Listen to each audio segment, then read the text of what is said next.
I'm going to show you. Wow, right? 700 gallons to make one shirt. That's about as much water as you might use at home in a week, 700 gallons. And most of that is to make not just the shirt in the factory, but to grow the cotton out in the field. And as we'll see in a minute, it just takes a lot of water to grow crops, okay? Think about a delicious margarita pizza, right? You got the tomatoes and the cheese and the basil, about 330 gallons to make that pizza, right? So just an awareness that it takes a lot of water. And so if we think about, 7.7 billion people, right, on the planet, everybody needing food and needing products and needing clothes to wear, we can start to see, when we think about those billions of meals and products, why we start to have a lot of depletion of water around the world. So this is a map that some colleagues and I produced a few years ago, and just focus on all the red, okay? That's where the depletion is most severe. You can see in the dark red, every year we're depleting water. Some of you might even be in those states in the center part of the country where you see that dark red. That's one of the biggest groundwater aquifers, underground water supplies in the world, the Ogallala Aquifer, but it's being depleted.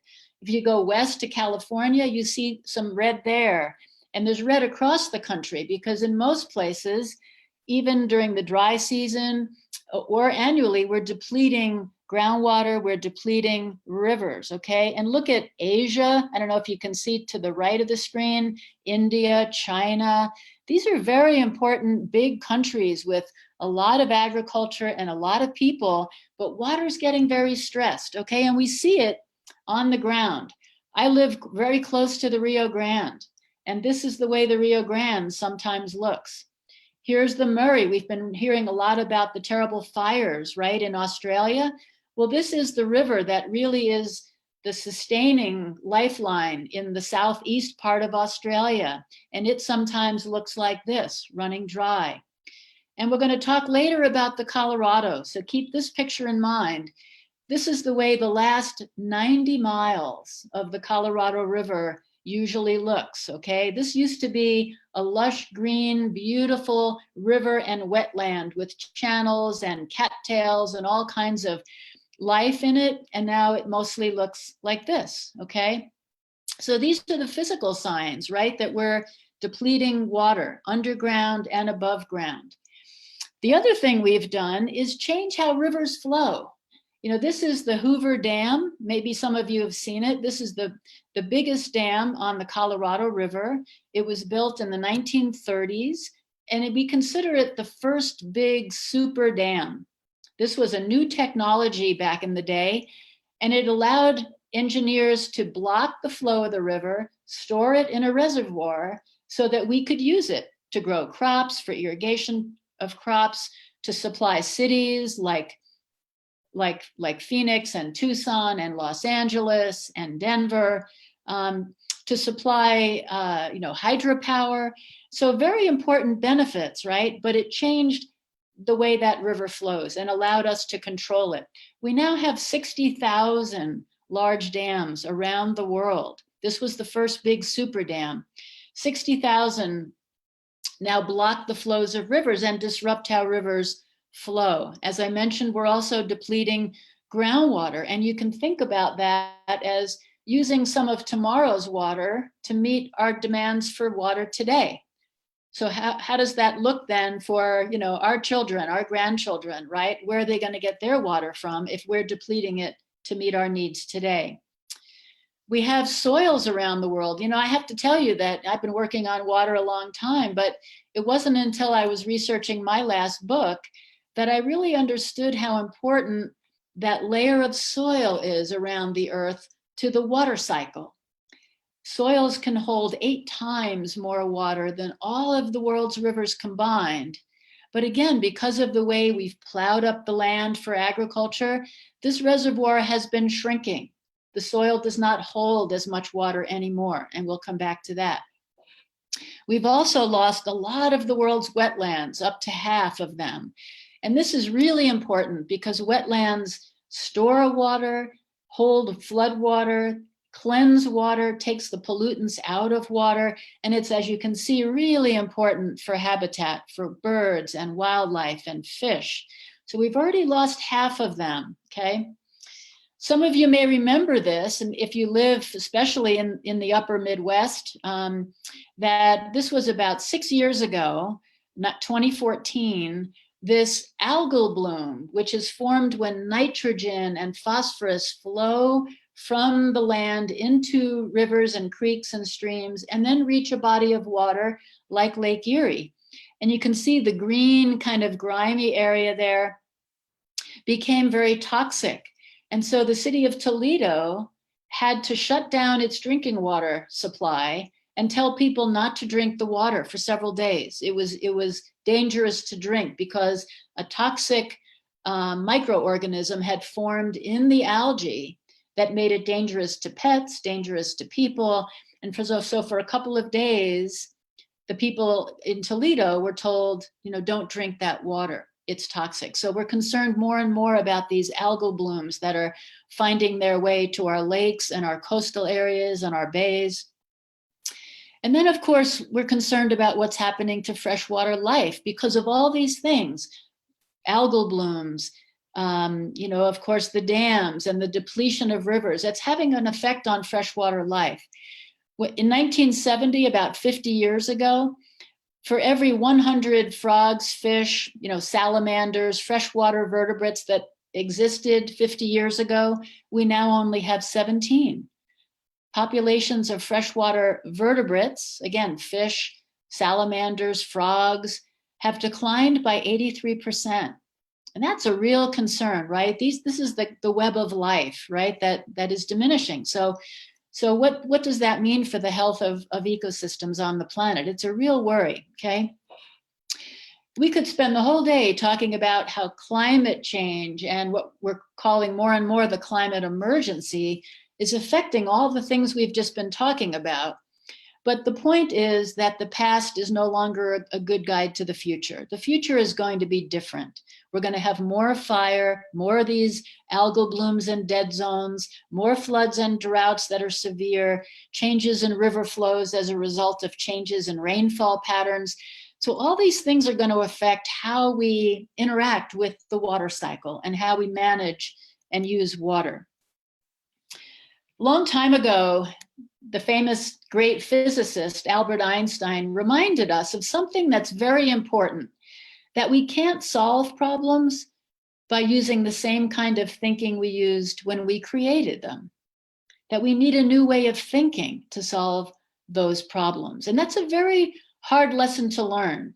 If you think about water, when we run out of water in a specific place, our tendency is to think, let's just go find more. Let's build another dam. Let's drill another well to tap that groundwater. We want to do the same thing we've been doing, but do it bigger, do it more. And that's not working as much anymore because we've built so many dams. We've depleted so much water. So more and more we have to think about getting smarter about how we use water, thinking more about how we can use it efficiently, how we can conserve it, and very importantly, how we can work more with nature.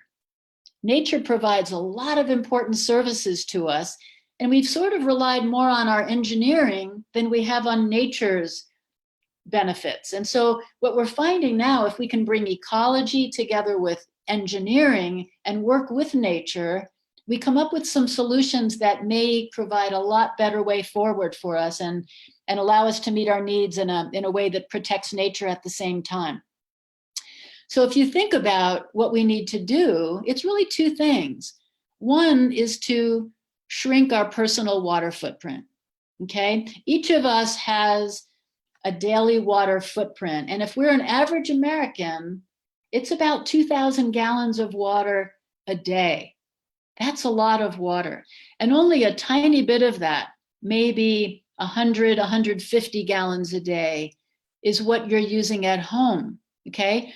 About half of it is in our diets. Remember that margarita pizza? It takes a lot of water to grow the food that we eat. So our footprint, about half of it, is in our diets. It's kind of hiding there. Think about what you had for breakfast. I had a cup of coffee this morning, 37 gallons for 1 cup of coffee. It's amazing, right? And that's in part because it takes so much water to grow the plants that grow the coffee beans. Again, think about the crop out in the field. Energy use, about 13 gallons of water every time we fill up with 1 gallon of gasoline in the car. I mentioned about 700 gallons for that t-shirt. 10% of our footprint is at home for cooking and cleaning and washing and drinking. So it gives you a sense that, it takes a lot of water to keep our lifestyles afloat. And I want to say that I don't want you to feel guilty about this. It's not like, oh my goodness, it is really just a sense of awareness that we can make a difference. Think about, if I didn't drink that cup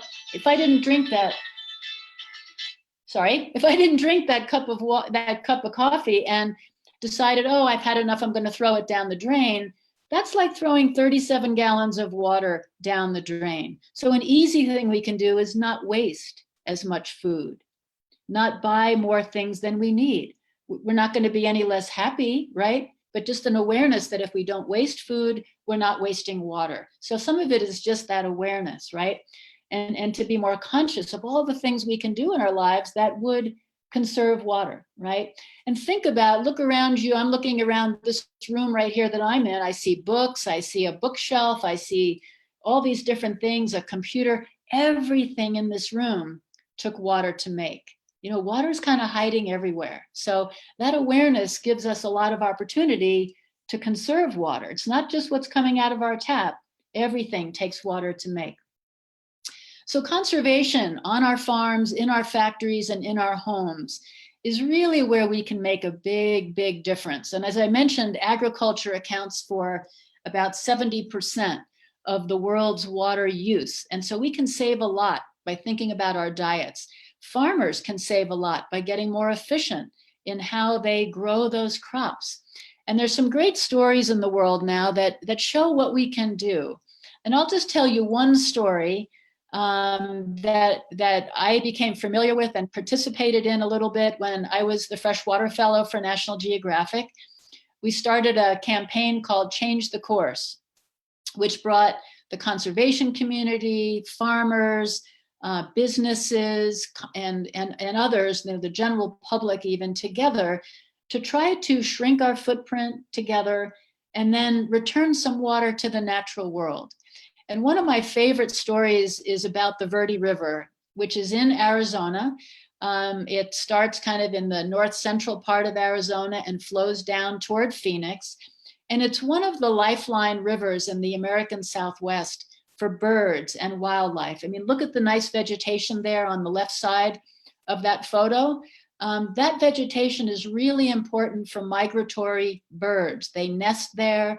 They come there to rest and feed, have their young, and then move on. They're migrating, but they need this corridor along the river where there's water in order to do that.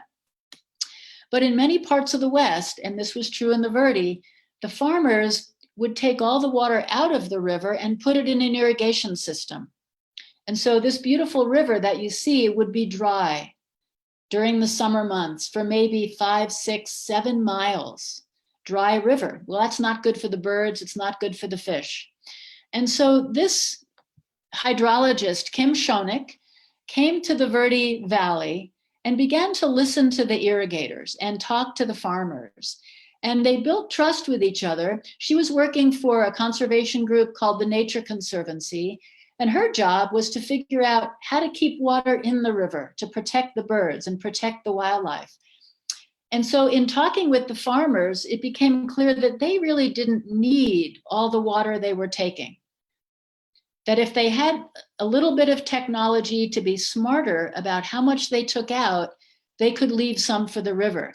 And the answer was this automated head gate that allowed this gentleman, Frank, who was the ditch boss at the time, to monitor the water and take just the water out that the irrigators, the farmers would actually need and leave the rest for the river. So you can see that here, that some of the water is staying in the river, some of the water is going into the irrigation ditch. And so they had more flow in the summertime just from upgrading this irrigation system. This is run on solar power. It's not a real sophisticated thing, but it took some thinking and some collaboration and some trust building between the conservationists and the farmers to put it in. And so that has spawned more interest in the Verde Valley. And here's a young farmer named Zach Hauser who decided he was going to put some of his crops in what's called drip irrigation. Instead of flooding the field with water, you put little tubing in that delivers water directly to the roots of the plants. Much more efficient way to irrigate. So he decided to contribute in that way. And so overall, you get a much better system. You have a more modern irrigation system, better habitat for the birds and fish and wildlife, and the community has a nicer river. They can go rafting and fishing and enjoy the opportunities of recreation on this river because it's a healthier river. So everybody wins. And yet it took that collaboration, that trust, that technology, and a decision we're going to get smarter about how we use and manage this water. And so the river just provides a whole lot more benefit now. And that's just one example. We're seeing types of stories like this in other parts of the country and other parts of the world. That gives me a lot of hope that we can actually do more with less. Many of us, most of us, live in cities and towns, right? How do we think about the water cycle and what do we need to do to repair it? If you think about a city, what do you picture? Buildings, right? Concrete, shopping malls, parking lots, driveways, homes. All of that is what we call impermeable. Rain comes down and it can't soak in like it used to. If you think about the land before the parking lot was there, the rain would come down and it would soak into the earth. It would recharge the groundwater or maybe run to a stream. But instead now it hits pavement, which is impermeable, and it runs off into floods, right? You hear about flooding in many parts of the country and the world when we get these storms, when we get big rainstorms. So what cities are beginning to do now is think about, one, how they can conserve more so they don't need to take more water from nature, but also how they can make the land work more like a sponge, absorb more rain, hold it, store it, purify it, and let it go back to nature. So first, conservation. We've been quite successful at this. We passed a law about, 30 years ago almost, that basically said, we're gonna make our fixtures more efficient. So when I was a kid, it took about 5 or 6 gallons of water just to flush the toilet. Now you can't even buy a toilet that takes more than 1.6 gallons. So every time we flush the toilet now, we're saving lots more water compared to when I was a kid. So that saved a lot of water in our homes. Same thing with the tap in our faucets or the shower heads in our bathrooms. They're putting out less water now than they did 30 years ago. So we're automatically saving a lot of water, about 18%. So if you look at a city like Boston on the East Coast, back in the late 80s, they were kind of at the limit. And they were looking to divert more water from the beautiful Connecticut River in New England, but they decided to focus on conservation instead. And today their water use is down 40% from where it was at the peak. And that means that they didn't have to divert more water from the Connecticut River. The Connecticut River is healthier today as a result because they turned to conservation rather than taking more water from the river. It's a great example. Here in the West where I live, there's a big focus on native plants that require less irrigation. We see these green lawns in places that really green lawns don't belong. If you can't have a green lawn in your climate, think about planting plants that don't require so much water, that are adapted to drought and adapted to dryness, and that can save a lot of water. And here's the other thing I was talking about, creating in our urban areas, in our communities, what we call green infrastructure, rain gardens, these little swales along the river that you can see in the right photo, to capture rainwater, and let it soak into the soil instead of running down the street and causing a flood. Green roofs on top of buildings and even homes sometimes. And then permeable pavement. There's now pavement that can act more like the soil would act, allowing that rainwater to just penetrate right in. So more and more cities and communities are looking to this kind of thing to control floods, recharge their groundwater, and keep the whole water cycle in the urban area much healthier. The other thing that we've been doing to help rivers and to help the fish and all the life in rivers is begin to take down some dams that we don't need anymore. You know, a lot of dams were built back in the 19th century, early 20th century, to generate a little bit of hydropower for, say, a little textile mill, very common in Pennsylvania, in New England. And we don't need those dams anymore. We're not using them anymore, but they still are blocking the flow of rivers. And so conservation groups like American Rivers and others have been working with local communities to take some of those dams down and give fish the opportunity to move again. If you're a fish, imagine trying to get past that big dam there. You can't, right? And so it's blocked all the fish from reaching their habitats that they need in order to spawn and have young fish, right? So it's clear why these populations have gone down. So we've now, over the last 20 years, taken down nearly 1,200 dams of different sizes, most of them small, but often big ones, also big ones like this one in Washington State on the Elwha River. This dam came down a few years back, and you can see that not long after it came down, it began to what we call meander across the old lake bed where the reservoir had been.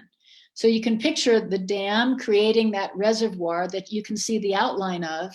And when the dam came out, the river was allowed to flow again and started to meander and become a river again, right? And within months of the dam coming down, scientists counted more than 4,000 Chinook salmon that were there to spawn, to have their young above the former dam site. So this was a great indication that rivers can heal if we give them a chance, right? These problems are not insurmountable. You know, if we can take some dams out that we don't need, it gives fish a chance to rebuild their populations. And we've seen this in many rivers. Within a few years, we'll get the populations of fish climbing back up. So when given a chance, you know, rivers can heal. I'm going to end this morning. I want to give us plenty of time for questions because I'm sure you have a lot of questions. But I want to end with a story that meant a lot to me as a freshwater conservationist and researcher, because it showed to me that if we put our minds to it, we really can fix these problems, even big ones, right? Back in the early part of the presentation, I showed you two things. I showed you Hoover Dam, which was the first big super dam on the Colorado River and in the world. And I showed you a picture of the dry Colorado Delta, 90 miles south of the US border in Mexico, where the river no longer flows. So we have now built a number of dams on the Colorado River and basically taken all the water out of the river in order to grow crops. All of us that are eating tomatoes now, lettuce now, most of us are probably eating some of the Colorado River because in the wintertime, a lot of the crops that we eat come from the American Southwest, and those crops are grown using Colorado River water. So even though we're far away from the Colorado, we're sort of connected to it because we're eating some food that's grown with that water. So we've taken so much that the river doesn't have any left. You know, back in the 1930s, the 7 US states and Mexico, not Mexico, the 7 US states got together and divided up the water and said, Colorado, you get this much, New Mexico, you get that much, Arizona, California, Nevada, you get this much. And they gave away more water than the river usually has. That was one problem. And then, of course, the demands for water rose as everybody moved to the west, to Las Vegas and Los Angeles and Phoenix and Tucson. So the river basically has nothing in it for the lower part. But back in 2012, thanks to some very hard work by the conservation community and national officials in the US and Mexico that were willing to think about new ways of managing this river, a decision was made for a 5-year experiment to try to give some water back to the river. And so this was one of the most exciting things I got to experience, because it showed again that we've caused a lot of these problems, and we can also fix them if we put our minds to it. So let me tell you what happened. So the US and Mexico signed this agreement in November 2012. And in the spring of 2014, for the first time, the gates were lifted at the lowest dam, which you can see right here in this photo. The gates were lifted to let the Colorado River flow through its delta again. You know, if you think about a river, it's meant to flow to the sea. It carries sediment and nutrients and brings fresh water to the coast. And that helps fisheries at the coastline. The Colorado hadn't been able to fulfill its destiny in a long time. So on this March Sunday morning, the gates were lifted, and for the first time, water began to flow. It was called the pulse flow, because historically in nature, the river would flood as the snows melted in the spring. And so it created a pulse of water that was really important for the ecosystem. And the idea was to try to mimic this with a little bit of water. So here the water's beginning to flow through. Within a couple of days, we were able to canoe in the upper reaches of the delta. That's me in the front. The gentleman in the second canoe in the back is a world-renowned ornithologist, a great ecologist and bird specialist. And he was able to identify, I forget how many, but dozens and dozens of birds just on this one short 2-hour canoe ride that we took that morning. And he can identify 350 birds just by their sound. So he was keeping track of what birds he heard, what birds he saw, and realizing that already life was beginning to return to this area. We would go out every morning or many mornings and look for the leading edge of the river. You know, you picture this, that the dam gates had opened up and then the river is gradually moving toward the sea. Well, where is it going to be today? It took about 8 weeks altogether from the beginning when the gates were lifted to when the river actually made it to the sea. It was about 8 weeks. So we would say, where's the river going to be today? And we would go out and find it and study what was happening. There were scientists there who were studying the life that was coming back, where the river was going to flow, which channel it was going to take, and so on. That's me in the blue shirt writing in my notebook. And the really fun part was there were little kids growing up in this town of San Luis Rio Colorado who had never even seen the river that had given their town its name. They had never seen the Colorado River. And here it was flowing back through their town again. And they were playing in it. People came with picnics and music and their dogs and their families, and they played in it, they swam in it, they just welcomed the river home and had all kinds of celebrations going on. And it was very, very moving, but of course sad to realize that it's going to go away again. The river's not going to be there forever. But it was wonderful to see them celebrate the river coming back. And so, as I mentioned, 8 weeks later, the river reaches the sea. And it was a big story in the news. A lot of newspapers covered this. For the first time in so many years, the Colorado River reaches the sea. And it showed us again, even though it was a tiny, tiny amount of water compared with what naturally would have happened before the dams, it showed us what we can do if we put our minds to living more in harmony with the natural world. So now what's happening is that some of the farmers in the Colorado Delta are selling their water, some of their water, to conservation groups so that they can continue to provide the habitat in the Delta to support the birds and the fish and the wildlife.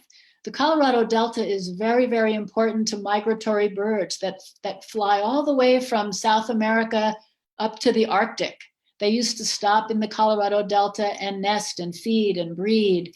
And so they're trying to build some habitats again, like little stepping stones of habitats that would provide a little bit of what the whole Delta used to look like, right?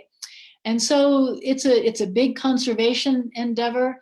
We'll see how it goes. It's not easy, it's not cheap, but if we want to give some water back to nature, this is one way that we might do it.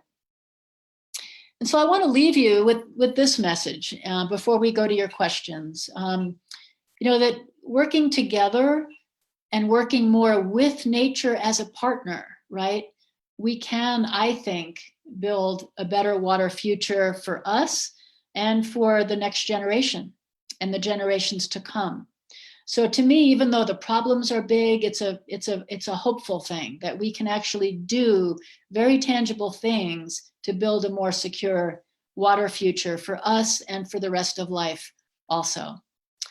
So I think with that, I'm going to stop talking for a bit and try to see if I can bring up your questions. Let me see how I do that. I'm going to go out here and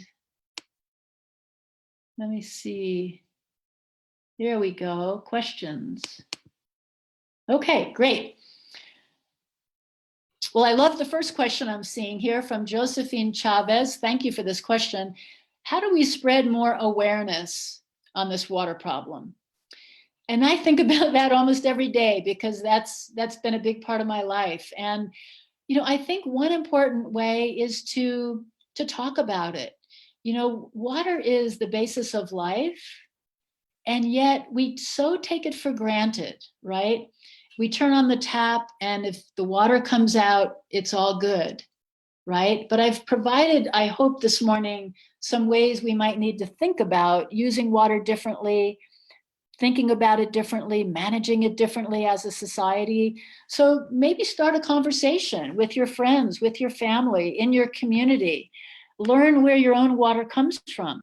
Learn what the source of that water is that's coming out of your tap. Is it a river? Is it groundwater? Is it a lake? What's the source of your water? And how is that source protected? Is it protected enough? That's a good place to start, is very locally. I've been talking about these big global problems, big global challenges, but in fact, water is very local, right? We all have a local source and a local watershed. So it's a great place to start. Another question from Josephine, and please bring your questions in, okay? If you have questions, just type them in. Any tips on things we can change in our daily lives that will help conserve water? So I would say there are many things we can do. I would say one good place to start is thinking about what we eat. And as I mentioned, try not to waste food, try not to waste beverages, right? All of that takes a lot of water to make.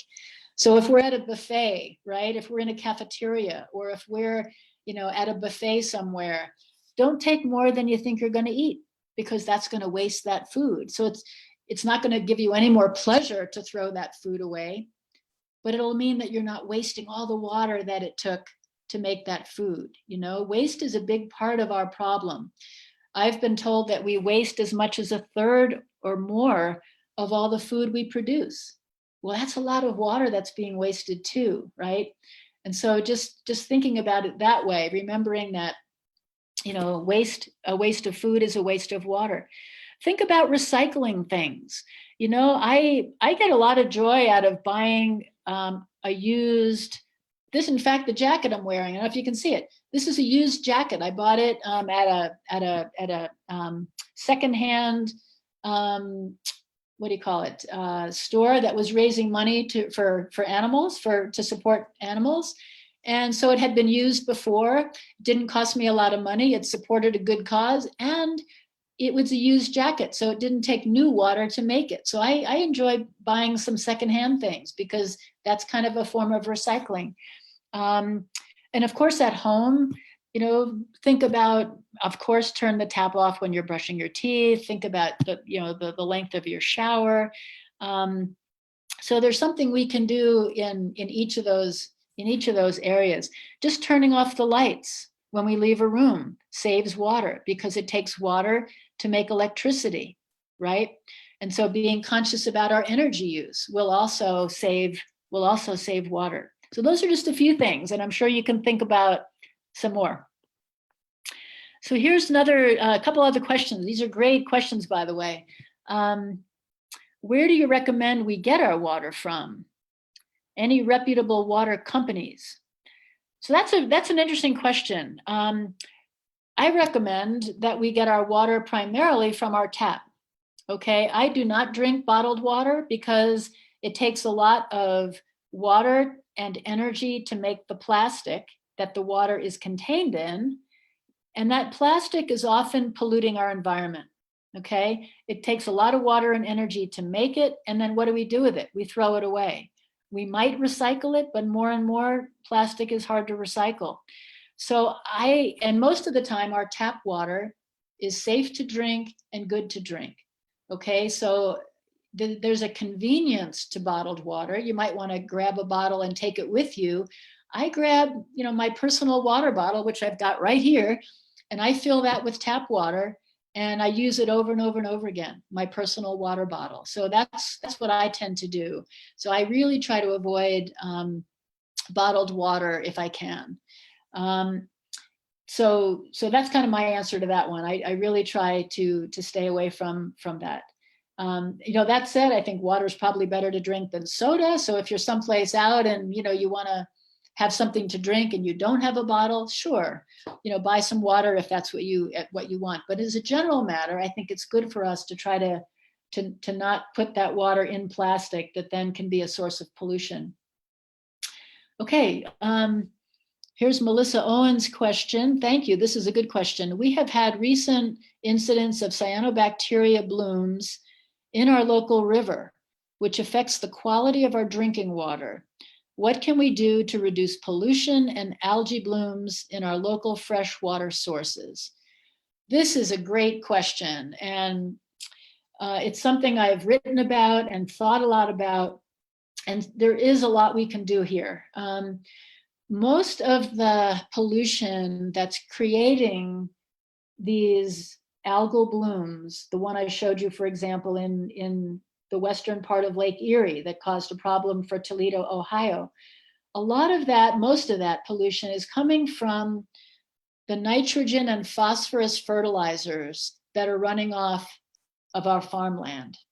Some of it is coming from septic systems. When you have in a rural area a home that has its own wastewater system, it's often called a septic system. Those also produce nitrogen and phosphorus that can make its way into groundwater and into our rivers and streams as well. But most of it is coming from farmland. And so I think one thing we could do as a country is to support farmers in reducing that pollution. And one way to do that is to encourage what we call the planting of cover crops during the wintertime so that the land is not barren. If you picture like a barren field in the winter season, like we're in now, that soil, when it rains or when it's windy, can just run off the land and carry the pollution from fertilizers and pesticides with it into our local streams and into our local rivers, which then flow into our reservoirs and bays, right? And so reducing that pollution that's running off the land is a really critical thing. Farmers can also put vegetation between the farmland and the creek. And that wetland, that vegetation and wetland can capture that polluted runoff and hold it and store it and treat it naturally so that when it makes its way to a creek, it's cleaner. The pollution has been removed. But we need to incentivize, provide help support financially and technically to farmers in order to do this, to keep that that pollution from running off the land. To the extent we can plant cover crops that take nitrogen from the air and put it into the soil, that means farmers need less fertilizer. That saves them money and it reduces the pollution.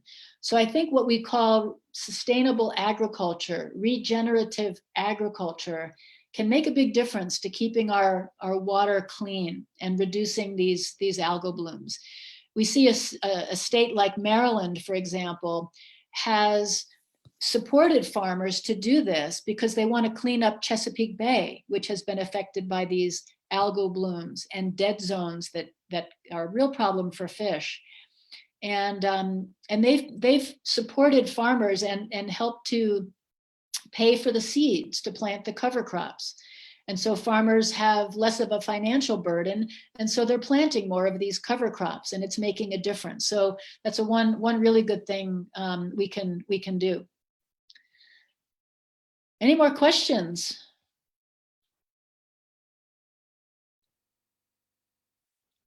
I'm here looking for your questions, so send them in unless I'm not seeing them.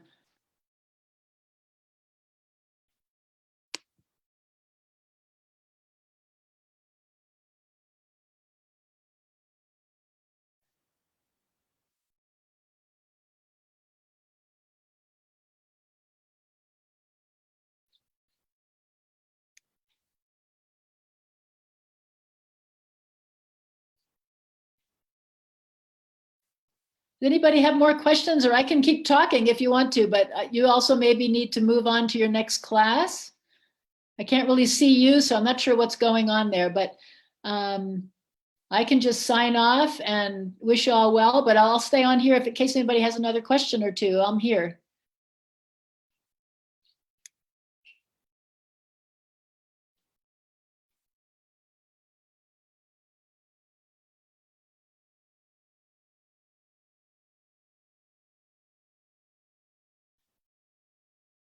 Oh, there's some more, sorry. I'm going to answer this one by Josephine Chavez again. How do you stay positive about water conservation? No pressure. That's a good question because I have to say, I have my days where I get very down about the water situation, particularly about the loss of life in rivers and our freshwater ecosystems. I worry a lot about the fact that the way we manage water is not good for the rest of life on the planet. And so we're losing a lot of beautiful creatures, fish and frogs and birds and that rely on fresh water. And that makes me very sad and it gets me down. But what makes me stay positive are just looking out into the world and seeing all of these great examples of how we can conserve and how we can give water back to nature and how we can manage water in a way that's better for nature. So these are positive examples and they're really happening out there. They're not made up in our minds. We can point to these very, very positive stories. And so to me, that's really a source of hope. And it's honest hope. It's not hope based on nothing. It's hope based on the fact that we see it happening.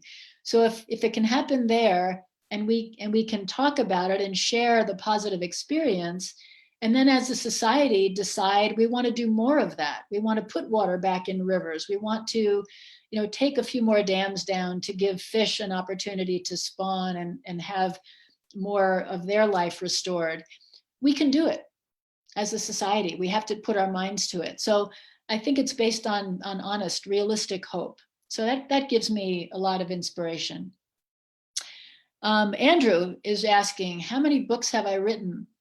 I've written 4 books on fresh water. So my latest one, which I think I showed in my first slide, is called Replenish. And it's actually just out in paperback. I just got my copies of the paperback edition yesterday. And so, if you're interested, some of the stories that I've been talking about are in this book. The story of the Verde River I talked about is in this book, as well as stories about from China and India and Europe and elsewhere. So if you're interested in learning more about water, this might be a place to do it, reading this book. And I used a lot of the stories that I learned about or was a part of during my time with National Geographic. And so you don't have to be a scientist to read this book. It's meant to be read by anybody who's interested in freshwater. So that's one place to start.